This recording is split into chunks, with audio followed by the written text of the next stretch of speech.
सुप्रभात विद्यार्थियों, आशा करती हूँ आप सब घर में स्वस्थ और ठीक होंगे। अगली क्लास में हमने पढ़ा था जिसका शीर्षक था तितली की खुशी। तितली की खुशी बहुत ही अच्छी कहानी थी। आप लोगों को उम्मीद करती हूँ बहुत पसंद आई होगी। जिसमें हमने पढ़ा था तितली के बारे में, जो एक अमलतास के पेड़ में जाके बैठती थी। तितली का दोपहर का सोने का जो समय था तब वो बच्चे को देखती थी कि किस तरह से बच्चा आंखें मलता, रोता और भारी भरकम बैग लिए चला आ रहा था। तभी तितली के समझ में नहीं आ रहा था कि बच्चा रो क्यों रहा है। तितली ने बहुत सारे उपाय किए ताकि वो बच्चा हंसने लगे। तो चलिए बच्चों, आगे हम देखते हैं कि क्या है कहानी का आगे का।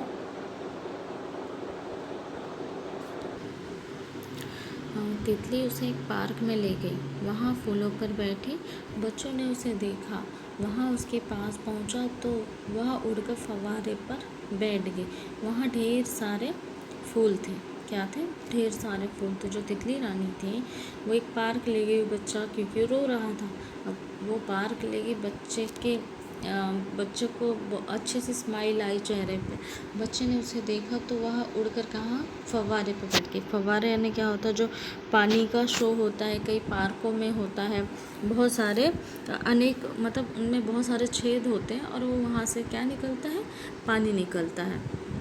तो उसे कहाँ ले गई? फव्वारे पर बैठ गए और उसे एक पार्क ले गई।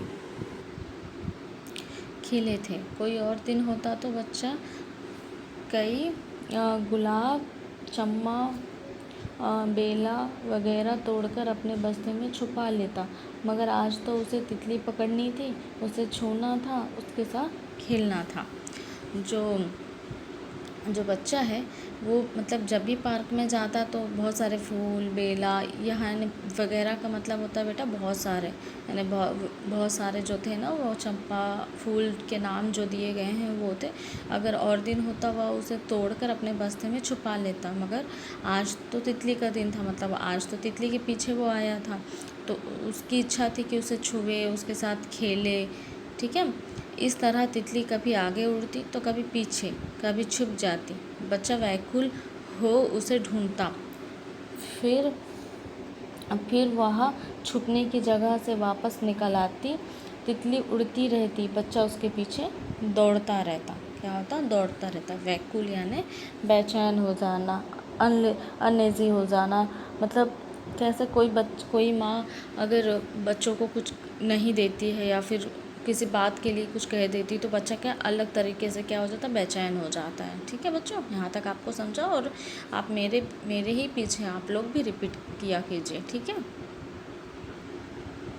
तभी बच्चों को उसकी माँ दिखती। माँ ने भी बच्चों को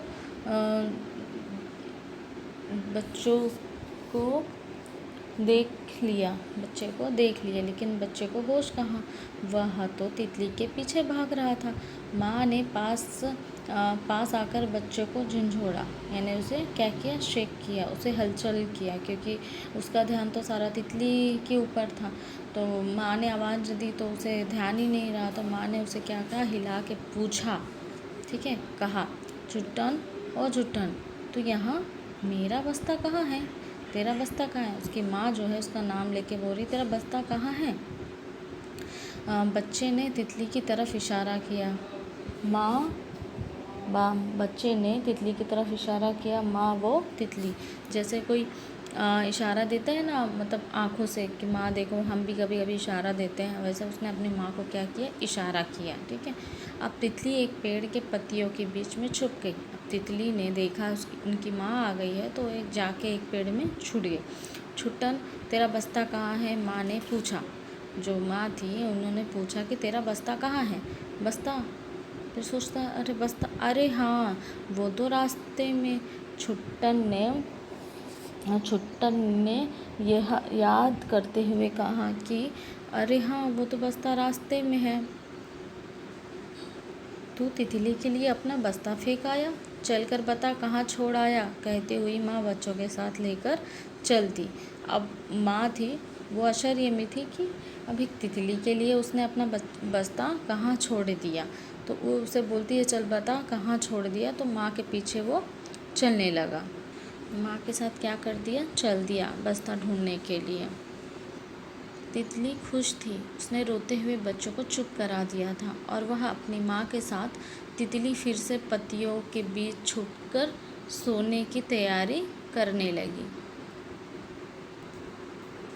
तो बच्चों आपने क्या पढ़ा इसमें कि तितली खुश थी, मतलब तितली जो थी ना रोता हुआ बच्चा था, आके मिल रहा था। तितली भी कहीं ना कहीं ये सोच रही थी कि किस तरह हम उस बच्चों को चुप कराएं।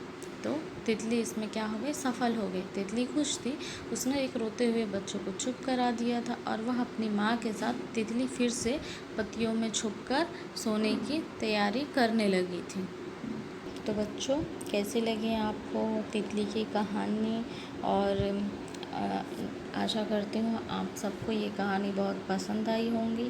तो हम इससे क्या सीखते हैं, यही सीखते हैं कि हमारे आसपास जो जीव है, प्राणी हैं, हमें अपने लिए उन दया भावना उनके लिए रखना चाहिए और उनके प्रति प्रेम और आदर करना चाहिए।